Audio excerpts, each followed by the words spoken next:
सरकार स्थापन झालं, मंत्रिमंडळ कधी घोषित होणार, मंत्रिमंडळ घोषित झाल्यानंतर खाते वाटप कधी होणार, त्यानंतर पालकमंत्र्यांच्या यादीची प्रतीक्षा होती. तर ज्यांनी अट्टहास केला होता त्या लोकांना पालकमंत्री पदापासून थोडंसं लांब ठेवलं गेले. आकाला अटक झाल्यानंतर, त्याला मकोका लागल्यानंतर आता त्या आकाला कधी अटक होते किंवा त्या आकाचे या खून प्रकरणात थेट जे काही संबंध आहेत ते कधी उघड होत आहेत आणि त्याची राजकीय कारकीर्द कशी संपते, या जालन्यानं या महाराष्ट्रातली बरीच राजकीय आणि सामाजिक समीकरणं बदलायला सुरुवात केली. आता या जालन्याचं पालकमंत्रीपद नेमकं कोणाच्या खाती जात आहे? मित्रांनो नमस्कार, तुम्ही पाहताय आकार DG9 आणि मी आहे प्रभाकर सूर्यवंशी. महाराष्ट्रातल्या या सगळ्या राजकीय उलथापालथीनंतर ज्या गोष्टीची चर्चा होती, अनेकांना त्याची प्रतीक्षा होती, ती म्हणजे पालकमंत्र्यांच्या नावांची यादी. म्हणजे सरकार स्थापन झालं, मंत्रिमंडळ कधी घोषित होणार, मंत्रिमंडळ घोषित झाल्यानंतर खाते वाटप कधी होणार, अशा टप्प्याटप्प्यानं या सरकारबद्दल चर्चा सुरू असतात. त्यानंतर पालकमंत्र्यांच्या यादीची प्रतीक्षा होती, त्याची बरेच दिवस चर्चा झाली. अनेकांना अपेक्षित जे होतं त्यानुसार घडलंय की नाही घडलंय याची मला कल्पना नाही आहे, पण माझ्या अंदाजानुसार ज्या एक दोन गोष्टी घडणार होत्या त्या नेमक्या घडलेल्या आहेत आणि त्यावरच मी बोलणार आहे. पालकमंत्र्यांच्या एकंदरच या नावांच्या घोषणेनंतर दादा भुसे आणि आपले नॅपकिनवाले भरत शेठ गोगावले यांची या पालकमंत्र्यांच्या यादीत वर्णी लागलेली नाही आहे, जी अपेक्षित होती. भरत शेठ गोगावलेंना तर रायगडचं पालकमंत्रीपद हवं होतं आणि ते त्यांनी अतिशय प्रतिष्ठेचं करून सोडलं होतं. म्हणजे आधी त्यांना मंत्रिपद, मागच्या टर्ममध्ये मंत्रिपदाची त्यांना अपेक्षा होती, मंत्रिपद जरी मिळालं नाही तर मग कसंही करून पुढच्या वेळेला मी मंत्री होणार, जे शिवून ठेवलेले कोट आहेत, जे प्रतीक्षेत आहेत, ते मी घालणार, या इराद्यानं त्यांनी जो काही अट्टहास केला आणि तो उपमुख्यमंत्री एकनाथ शिंदेंनी मान्य करत भरत शेठना मंत्री बनवलंय, पण त्यांना पालकमंत्रीपद काही मिळालं नाही. म्हणजे ज्यांनी अट्टहास केला होता त्या लोकांना पालकमंत्री पदापासून थोडंसं लांब ठेवलं गेले. आता ह्या सगळ्या गोष्टींमध्ये जर कुणाचे उखळपांढरे झाले असं म्हणतो आपण, ज्यांना म्हणतो जिसका पाचो उंगलियां घी में सर कढाई में, असं ज्याला म्हणलं जातं, तसं काहीसं घडलंय संजय शिरसाटांसोबत. ते मंत्री आहेत प्लस ते संभाजीनगरचे पालकमंत्री झालेत आणि ते पालकमंत्रीपद घोषित होण्याच्या आधी एक दिवस त्यांच्याकडचं अतिरिक्त असं सिडकोचं अध्यक्षपद जे होतं ते काढून घेतलं गेलं. म्हणजे प्रत्येक खेपेला त्यांच्याकडे 2-2 मानाची पदं ही हाताशी आहेतच आहेत.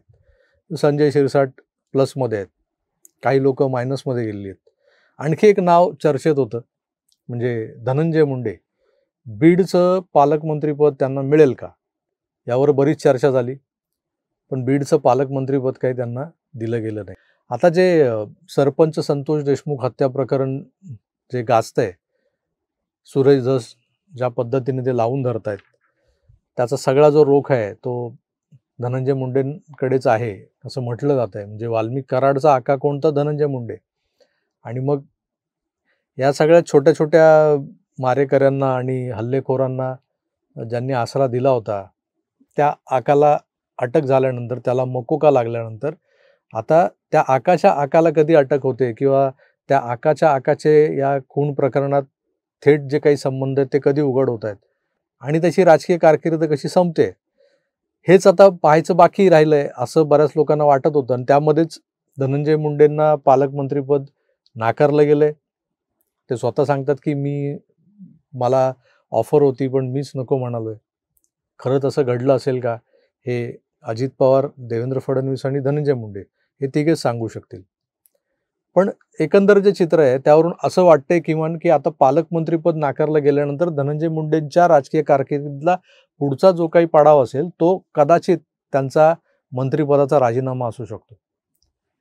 कारण ज्या पद्धतीनं हे प्रकरण पुढे चाललंय, सरपंच संतोष देशमुख यांच्या हत्येचं प्रकरण, त्यावरून असं दिसू लागले की आता हे सगळे धागेदोरे कुठेतरी जाऊन मुंडेंपर्यंत जाऊन पोचतील आणि मग मुंडेंना राजीनामा द्यावा लागतोय की काय, अशी परिस्थिती उद्भवेल. त्याचाच एक पहिला अंक म्हणू शकतो आपण की त्यांना पालकमंत्रीपद नाकारले गेले. आता हा झाला एक जनरल गोषवारा. आता मूळ मुद्द्याचं मी तुम्हाला सांगतो. गडचिरोली हा जो काही भाग आहे, जिल्हा आहे महाराष्ट्राचा, त्या गडचिरोली जिल्ह्याचं पालकमंत्रीपद आपल्याकडे ठेवण्याची जी परंपरा आहे, ती म्हणजे अगदी पूर्वापार म्हटलं तर आर पाटलांपासून सुरू झाली असं म्हणतात. पण एकनाथ शिंदे हे सुद्धा जेव्हा मागे 2014च्या मंत्रिमंडळात नगरविकास मंत्री आणि सार्वजनिक बांधकाम त्यांच्याकडे होतं, त्यावेळेसही त्यांना हे पालकमंत्री पद दिलं गेलं होतं गडचिरोलीचं, आणि ते त्यांनी अगदी समर्थपणे सार्थपणे सांभाळलं होतं. आता भविष्यात एक मोठं औद्योगिक केंद्र गडचिरोलीत उभं राहत आहे आणि त्या औद्योगिक केंद्राच्या अनुषंगानं गडचिरोलीचा कायापालट होण्याची शक्यता वर्तवली जाते. आता या सगळ्या प्रगतीच्या विकासाच्या आड येणारा नक्षलवाद, तो नक्षलवाद समूळ नष्ट करण्यासाठी केंद्राच्या मदतीनं गृहमंत्री, गृहमंत्रालय, मुख्यमंत्री देवेंद्र फडणवीस हे एकत्रितरित्या ज्या पद्धतीनं कामाला लागलेत, त्यावरून असं वाटतंय की आता गडचिरोली हा जिल्हा महाराष्ट्राच्या नकाशावर एका वेगळ्याच दिमाखात झळकणार आहे. आणि त्यानुसार टाकलेलं हे पाऊल म्हणजे खुद्द मुख्यमंत्री देवेंद्र फडणवीसांनी गडचिरोलीचं पालकत्व स्वीकारणं, पालकमंत्रीपद स्वीकारणं. आता इथे एकनाथ शिंदेंना गडचिरोलीचं पालकमंत्रीपद दिलं जाईल असं वाटत होतं, पण ते स्वतःकडे ठेवून देवेंद्रजींनी एक आपला वेगळा विचार त्यातून मांडलेला आहे, असं किमान दिसतंय. दुसरं म्हणजे ठाणे आणि मुंबई शहर या दोन्ही जिल्ह्यांचं पालकमंत्रीपद एकनाथ शिंदेंना देऊन येणाऱ्या मुंबई महानगरपालिकेच्या निवडणुकांचा विचार एकंदर झालेला दिसतोय. इथं उद्धव ठाकरे आणि त्यांची शिल्लक सेना यांना काउंटर करण्याच्या दृष्टिकोनातून एकनाथ शिंदेंना मैदानात उतरवलं गेलेलं आहे. आणि एकनाथ शिंदे जर ठाण्याचे आणि मुंबई शहराचे पालकमंत्री असतील तर तिथे त्यांच्याशी उद्धव ठाकरेंना थेट सामना करावा लागणार आहे. सेना विरुद्ध सेना असा सामना झाला की आपोआपच त्याचा फायदा भारतीय जनता पक्षाला होत आलेला आहे, हे आपण पाहिलंय मागच्या 2 निवडणुकांमध्ये. आणि त्याच सगळ्या अनुषंगानं हे सगळं घडतंय असं दिसतंय. बरं, आता एकनाथ शिंदेंना झुकतं माप दिलं गेलंय पालकमंत्री पदाच्या या सगळ्या एकंदर वाटण्यांमध्ये, असं बोललं जातंय. पण खरोखरच असं काही झुकतं माप वगैरे दिलं गेलंय का? हा जर तुम्ही नीट विचार केला तर अजून एक जिल्ह्याचं पालकमंत्रीपद हे एकनाथ शिंदेंना हवं होतं, किंबहुना ते त्यासाठी आग्रही होते, असं माझ्या तरी कानावर आलं होतं. आणि तो जिल्हा म्हणजे पालघर जिल्हा.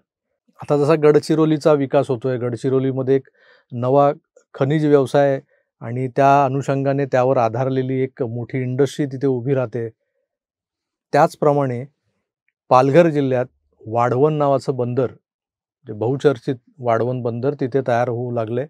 हा निश्चितच मोठा प्रकल्प आहे आणि महत्त्वाचं म्हणजे केंद्रात बसलेल्या दोन्ही चाणक्यांच्या स्वप्नातला महत्त्वाकांक्षी असा प्रकल्प आहे. खुद्द नरेंद्र मोदी आणि अमित शाह यांचं खास लक्ष वाढवण बंदराच्या प्रत्येक टप्प्याटप्प्यावर आहे. आणि या वाढवण बंदराच्या जडणघडणीसाठी म्हणजे सुरुवातीला जे काही भूसंपादन आणि इतर सगळ्या गोष्टी सुरू होत्या, त्यामध्ये एकनाथ शिंदेंचा जो काही सिंहाचा वाटा होता. एकनाथ शिंदे ज्या पद्धतीनं वाढवण बंदराच्या एकंदरच एक्झिक्युशनचं जे काम, कार्यान्वयन जे सुरू होतं, त्या कार्यान्वयनाच्या कामामध्ये एकनाथ शिंदेंचा जो काही मोलाचा सहभाग होता, त्यावरून किमान असं वाटत होतं की पालघर जिल्ह्याचं पालकमंत्रीपद त्यांच्याकडे राहील. त्यामुळे त्यांचा या पूर्ण वाढवण बंदराच्या निर्मितीवरती आणि एक्झिक्युशन आणि प्रोसेसिंगचा जो काही पार्ट आहे त्याच्यामध्ये त्यांचा सहभाग राहील, त्यांचं लक्ष राहील. त्यांचं आणि अमित शहांचं जे काही गुळपीट आहे, त्यांचं जे काही जमतं, आणि त्याच गोष्टीमुळे, त्या संबंधांमुळे कदाचित एकनाथ शिंदेंवर ती जबाबदारी दिली जाईल. त्यामुळे पालकमंत्रीपद पालघरचं हे एकनाथ शिंदेंना दिलं जाईल असं वाटत होतं. एकनाथ शिंदेंच्या गोटातल्या अनेक कार्यकर्त्यांकडून, पदाधिकाऱ्यांकडून तशा पद्धतीचं सुतोवाच केलं जात होतं.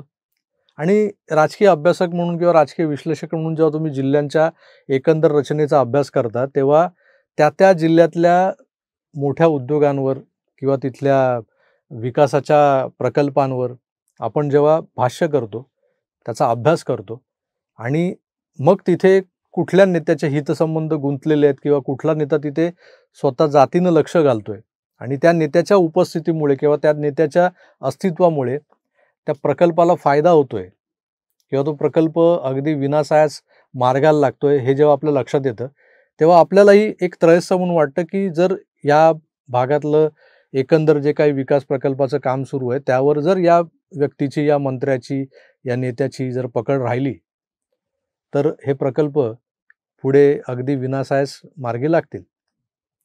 आणि त्यामुळेच एकनाथ शिंदे या पालघर जिल्ह्याच्या पालकमंत्रीपदी असावेत आणि ओघानेच मग वाढवण बंदराची जबाबदारी त्यांच्यावर दिली जावी. अमित शहा, एकनाथ शिंदे, केंद्र, राज्य सरकार असा जो एकंदर समन्वय साधून हा जो काही प्रकल्प आहे तो वेळेआधी पूर्ण व्हावा. जसा समृद्धीचा जो काही भार होता, जो एकनाथ शिंदेंनी स्वतःच्या खांद्यावर घेऊन धडाडीने पूर्ण केला आणि त्यांच्या या कामाकडे पाहूनच त्यांना वेगवेगळ्या विकास प्रकल्पात केंद्र सहभागी करत आलंय आजवर. तर तिथे कुठेतरी खो बसलेला दिसतोय. पालघर जिल्हा पालकमंत्रीपद एकनाथ शिंदेंकडून हिरावलं गेलं एक प्रकारे आणि दिलं गेलंय ज्यांना, ती व्यक्ती, ते मंत्री म्हणजे गणेश नाईक, जे एकनाथ शिंदेंचे राजकीय शत्रू आहेत. जे हे वैमनस्य किंवा शत्रुत्व उघड नसलं तरी शेमडं पोरही सांगेल ठाण्यातलं, मुंबईतलं, की एकनाथ शिंदे आणि गणेश नाईक यांच्यामध्ये वेळा भोपळ्याचं सख्य आहे. आता यांच्यात नेमकं वितुष्ट काय किंवा हे शत्रुत्व कशासाठी आहे यावर आपण यापूर्वी बऱ्याचदा बोलून झालेलो आहोत. कधीतरी एखादा विशेष स्टोरी असणारा एक व्हिडिओ मी त्यावर करीनही. पण एक प्रकारे एकनाथ शिंदेंकडून काढून घेतलेलं किंवा एकनाथ शिंदेंना न दिलेलं पालकमंत्रीपद गणेश नाईकांना देण्यामध्ये काहीतरी कुठेतरी शिस्त आहे किंवा कुठेतरी गोम आहे, एवढं लक्षात येतं. तर हा असा एक प्रकार झालेला आहे तुर्तास इथे. या व्यतिरिक्त ज्या पालकमंत्रीपदात ज्ञानबाची मेघ दिसते तो जिल्हा म्हणजे जालना. आता जालना मागच्या काही वर्ष, दीड वर्षात जो काही महाराष्ट्राच्या राजकीय पटलावर ज्या पद्धतीनं फेमस होत गेलाय, त्या फेमस होण्यामागचं कारण म्हणजे मनोज जरांगे पाटील, मराठा समाजाचं ते आरक्षणाचं आंदोलन. या जालन्यानं या महाराष्ट्रातली बरीच राजकीय आणि सामाजिक समीकरणं बदलायला सुरुवात केली. आता या जालन्याचं पालकमंत्रीपद नेमकं कोणाच्या खाती जात आहे आणि कोण याचा पदभार स्वीकारते, हा एक औत्सुक्याचा विषय होता. काहीशी कठीण अशी जबाबदारी, कारण आता जो जालन्याचा पालकमंत्री असेल त्या मंत्र्याला दुहेरी भूमिका बजावायच्या आहेत. म्हणजे त्याचा मंत्रिपदाचा जो काही भार आहे तोही सहन करायचा आहे आणि या सातत्याने डोकेदुखी ठरणाऱ्या या जिल्ह्याचं पालकत्व स्वीकारायचं आहे. आता ही कठीणतम जबाबदारी कुणाच्या पाठी टाकली आहे हेही पाहण्यासारखं आहे. पंकजा मुंडे ज्या वंजारी आहेत, ओबीसी आहेत आणि मराठा विरुद्ध ओबीसी असा संघर्ष आता आपण तेज झालेला पाहतोय. त्यात सरपंच देशमुखांच्या हत्येनंतर बीडमध्ये जे वातावरण आहे, तिथलं नेमकं जे काही राजकारण आहे किंवा तिथला जो काही राजकीय संघर्ष आहे, सामाजिक संघर्ष आहे, तो या दोन जातींमध्येच निर्माण झालेला आहे, वंजारी आणि मराठा. मग त्याला स्वरूप दिलं जातं ओबीसी विरुद्ध मराठा वगैरे.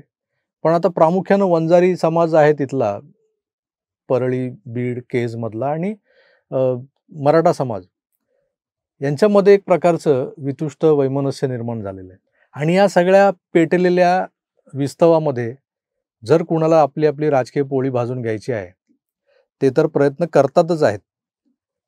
पण मनोज जरांगे पाटील हे जालना सोडून बीड, परळी, केजमध्ये येऊन ज्या पद्धतीनं आक्रमक भाषा वापरत हे आंदोलन पेटवणं किंवा या प्रकरणाला अजून कुठेतरी चिघळवलं जाणं, यासाठी करावी लागणारी जी काही कसरत आहे ती करताना दिसत आहेत. त्याच वेळेला मनोज जरांगे पाटलांचं जे माहेरघर आहे जालना, जे त्यांचं होम पिच आहे, जिथून ते अनेकदा उपोषणाला बसतात, प्राणांतिक उपोषणं करतात, अगदी सलाईन लावून घेईपर्यंत उपोषण चालतं त्यांचं. त्या जालन्याचं पालकमंत्रीपद पंकजाताई मुंडेंना दिलं गेलेलं. म्हणजे पंकजाताई मुंडेंना एक प्रकारे त्यांच्या डोक्यावर हा काटेरी मुकुट चढवला गेलेला आहे. आता अशा पद्धतीनं पालकमंत्रीपदाचं जे काही वाटप झालेलं आहे, बाकीच्या जिल्ह्यांची पालकमंत्रीपदं ही बहुधा अपेक्षित अशाच आमदारांना दिली गेलीत, मंत्र्यांना दिली गेलीत. म्हणजे जसं सिंधुदुर्ग नितेश राणे, रत्नागिरी उदय सामंत, गुलाबराव पाटील जळगाव, हे जे काही चाललंय ते ठरल्याप्रमाणे अपेक्षित होतं. गिरीश महाजनांना नाशिक दिलं गेलंय, जिथे दादा भुसे नंबर लावून होते.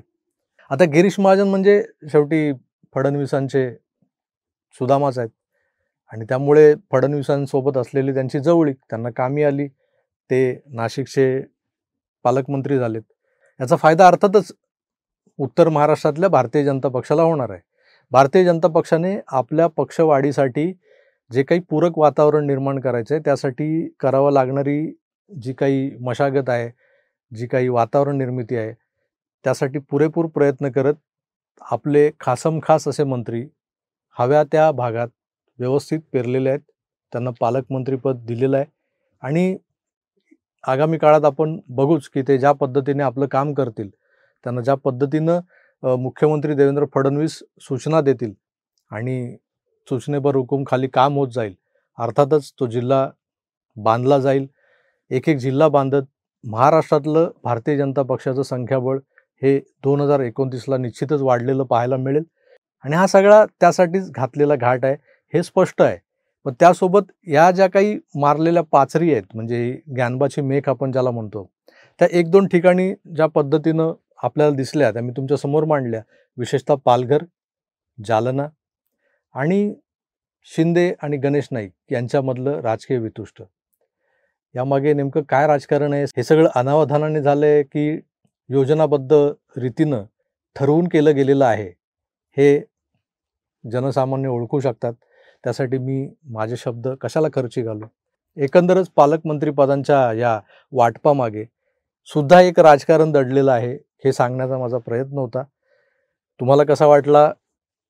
अजून कुठले पालकमंत्री जे मिसमॅच आहेत किंवा या जिल्ह्यात हा नको होता, तो दिला असता तर बरं झालं असतं, असं तुम्हाला वाटत असेल तर कमेंट्स करून नक्कीच कळवा. मी तुर्तास इथेच थांबतो. पुन्हा भेटूच. तोवर आपली काळजी घ्या आणि पाहत राहा आपलं आवडतं यूट्यूब चॅनल आकार DG9. धन्यवाद. नमस्कार.